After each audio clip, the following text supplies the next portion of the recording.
நிச்சயமாக ராஜேஸ்வரி. தென்காசி மாவட்டத்தில் தற்போது இந்த பிராங்க் வீடியோ மற்றும் சமூக வலைதளம் மோகம் என்பது அதிகரித்து காணப்படுகிறது. தற்போது சமூக வலைதளங்கள் மோகத்தின் அடிப்படையில் இளைஞர்கள் அதிகமாக ஆர்வப்பட்டு வருகின்றனர். அந்த வகையில் தென்காசி மாவட்டத்தில் ஏராளமான நபர்கள் சமூக வலைதளங்களை கொண்டு பிராங்க் வீடியோ மற்றும் ரீல்ஸ் மோகத்தால் பல்வேறு நபர்களுக்கு இடையூறு செய்யப்பட்டு வருவதாகவும் கூறப்பட்டு வருகிறது.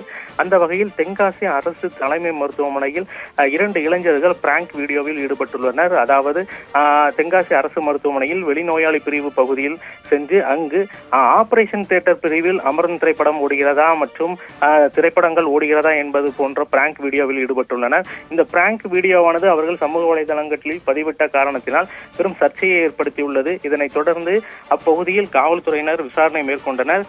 விசாரணையை தொடர்ந்து நோயாளிகளுக்கு இடையூறு ஏற்படுத்தும் வகையில் ரீல்ஸ் பதிவிட்டது மற்றும் அதன் அடிப்படையில் அவர்கள் மீது வழக்கு பதிவு செய்யப்பட்டது.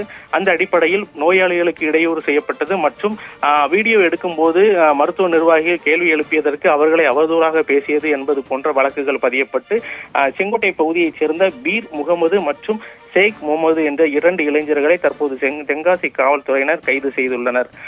மேலும் தென்காசி மாவட்டத்தில் இது போன்ற பிராங்க் வீடியோ மற்றும் ரீல்ஸ்களில் யாரும் ஈடுபட வேண்டாம் என்றும் காவல்துறையினர் எச்சரிக்கை விடுத்துள்ளது குறிப்பிடத்தக்கது. ராஜேஸ்வரி.